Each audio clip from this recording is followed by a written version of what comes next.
Alors donc, comme a dit Florence, donc moi je vais faire un focus donc sur ce qu'est l'UX design. Donc, si on doit prendre une définition stricte de l'UX, c'est donc une méthode de conception centrée sur l'utilisateur, où l'utilisateur, en fait, c'est ce qu'on va faire en recherche, et le design, c'est la conception. Donc, si on doit reprendre une petite définition, l'expérience utilisateur désigne le ressenti émotionnel d'un utilisateur face à une interface. Donc, c'est vrai qu'en UX, on utilise pas mal le terme interface pour désigner un objet, un produit, un outil, comme un OAD par exemple. Donc, l'émotion recherchée en fait en UX design, c'est un petit peu mélanger ce qu'on a entre la capacité de l'utilisateur, enfin, c'est mélanger la capacité de l'utilisateur et la difficulté à utiliser une interface. Donc, en gros, si on reprend le graphique, plus il est capable d'utiliser une interface, plus il va se lasser, et plus ça va être difficile, et plus il va être frustré.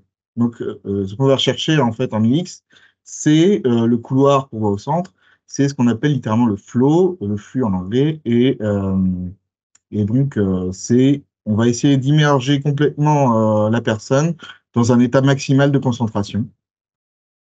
Et il faut qu'il éprouve un sentiment d'engagement total et de réussite. Donc pour ça, en fait, on va utiliser de la psychologie cognitive, puisqu'on ne peut pas demander à une personne de modifier sa puissance de traitement. On va faire en sorte de minimiser en fait leurs efforts de traitement. Donc pour ça, en UX, on a un système qui est basé donc sur 5 piliers. Qui sont donc l'empathie, la définition, l'idéation, le prototypage et le test and learn.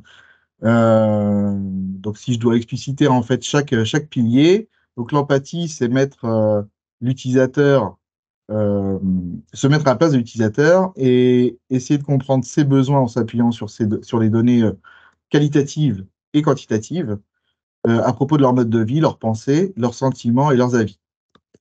On doit définir ensuite le reste. Donc, la définition, c'est analyser les observations et les synthétiser afin de cadrer le problème à résoudre.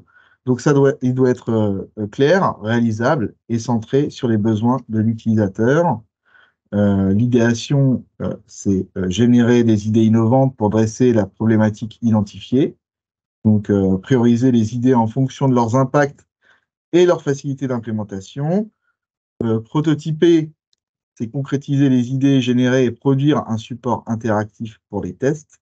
Et le test, c'est recueillir des feedbacks sur les prototypes en le confrontant aux utilisateurs réels. Donc, ça peut être les utilisateurs qui ont été utilisés pour les premières enquêtes au cours du premier pilier de l'empathie. Donc, on peut se poser la question, quand est-ce qu'on démarre l'UX? Parce que c'est vrai qu'on a toujours tendance à opposer l'UX et l'UI, ou sinon de le mettre ensemble, alors que c'est deux techniques un peu différentes.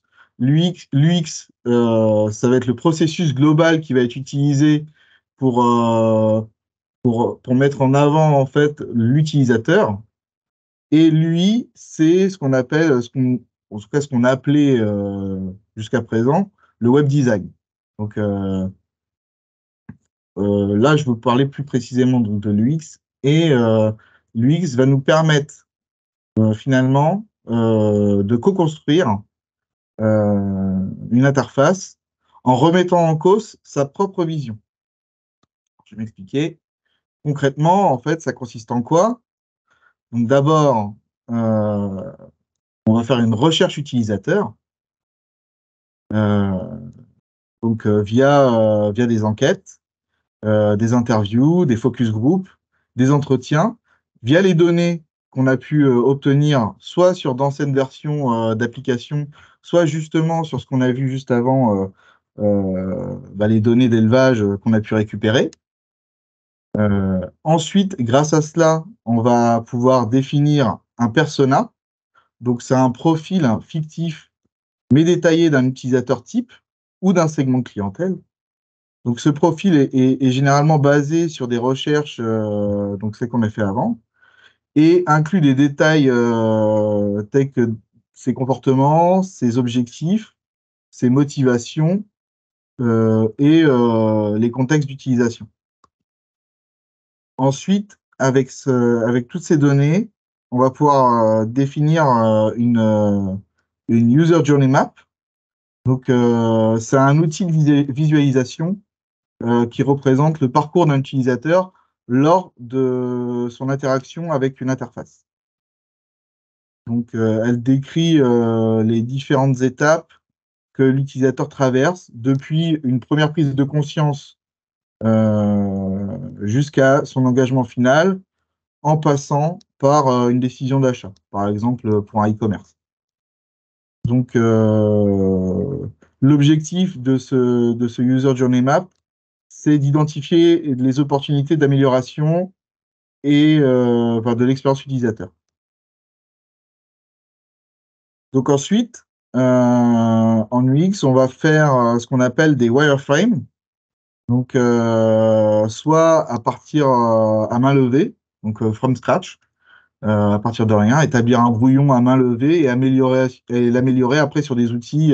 Là, j'en ai mis quelques-uns, mais il en existe des centaines, hein, je pense. Hein. Le plus utilisé, c'est Figma et Adobe XD. Et grâce à ces outils, ensuite, on va pouvoir faire des, des maquettes qui vont être interactives et qui vont permettre le partage d'une URL pour faire des recettes auprès des testeurs, donc des groupes d'utilisateurs. Et en fonction des tests qu'on va faire, on va recueillir des feedbacks et aussi observer les émotions des utilisateurs pendant leur interaction avec l'interface. Donc on peut se demander où se situe réellement l'UX en fait dans tout ça. Et ben, on aime à définir que c'est le sweet spot en fait donc c'est une zone d'amélioration où l'UX va donner de la valeur aux deux camps. Donc par exemple pour l'objectif d'affaires, c'est faire des économies, des profits, fidéliser le client ou conquérir de nouveaux prospects. Et le besoin utilisateur, en général, c'est faciliter ses tâches, faciliter sa vie, dans l'élevage par exemple. Et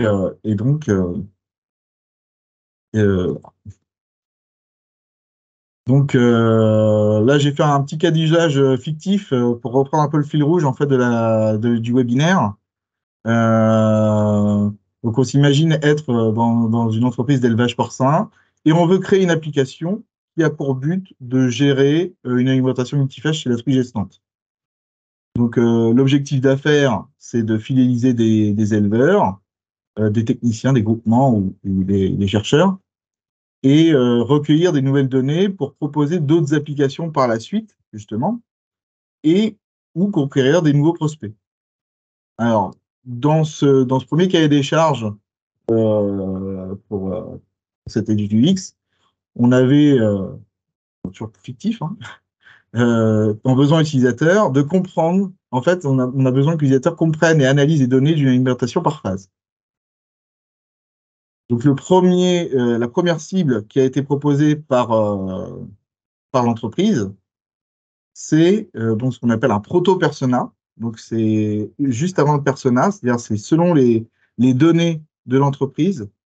Euh, on a pu dire que c'est, par exemple, pour être un ingénieur de groupement de 26 ans, il a des buts, des frustrations, des motivations.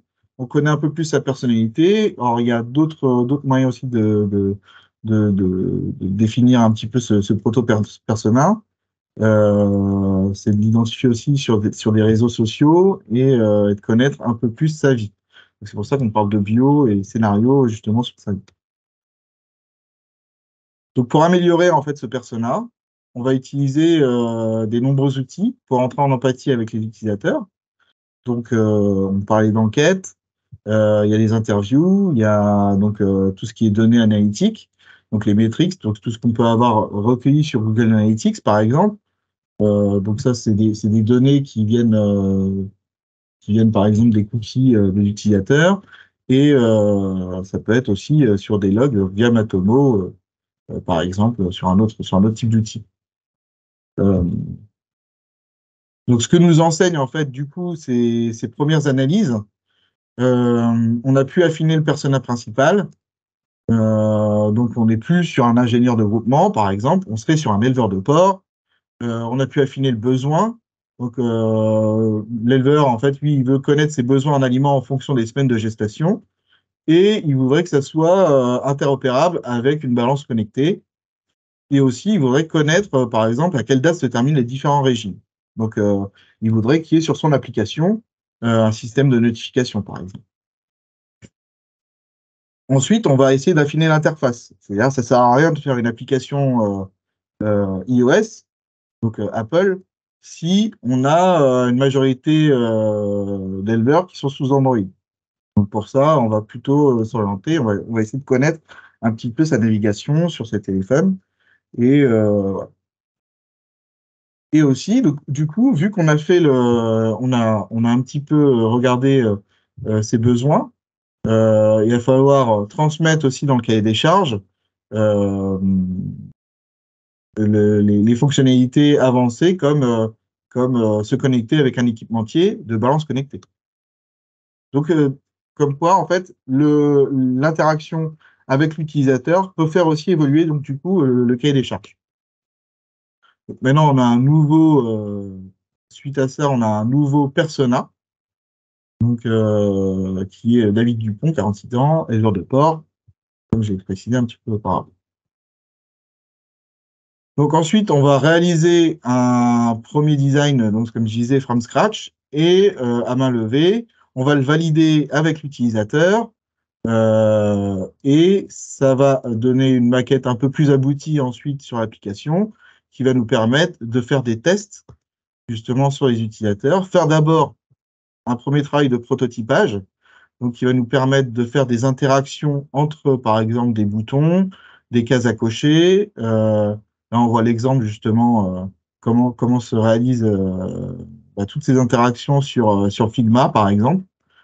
Et ben, le bouton, on va le placer à un endroit, on va placer aussi les cases à cocher, et ensuite, on va tester avec l'utilisateur le fonctionnement de toutes ces fonctionnalités. Donc, ça va nous permettre aussi de créer aussi des petites animations avec l'aide de l'UI, cette fois-ci. Par exemple, parler des fonctionnalités de notification. Comment se réalise justement, comment va se matérialiser cette notification? Là, on voit la petite cloche là-haut. Bon, c'est du classique, hein, mais on voit un petit peu ce travail-là qui est fait avec l'UI. Et ensuite, on va tester ce travail avec l'utilisateur, donc l'éleveur de porc. Donc, comme on l'a vu en fait dans les 5 piliers, ce travail il est itératif. Donc, imaginons il y a un concept qui passe pas justement après les tests, et ben on peut revenir à tout moment en arrière pour redéfinir peut-être le persona, retravailler la maquette et les interactions. Et ceci donc à partir de l'empathie jusqu'au test and learn. Voilà. Donc ça se rapproche un petit peu de la méthodologie agile. Euh, c'est souvent d'ailleurs associé. Après, je pense que refaire un. Alors, c'est toujours possible de travailler sur des cahiers des charges, peut-être qu'on a l'habitude de les avoir, mais c'est vrai que, étant donné que c'est un travail un peu itératif comme pour l'agile, voilà, ça s'associe souvent avec la méthodologie agile. Voilà, c'est tout pour moi.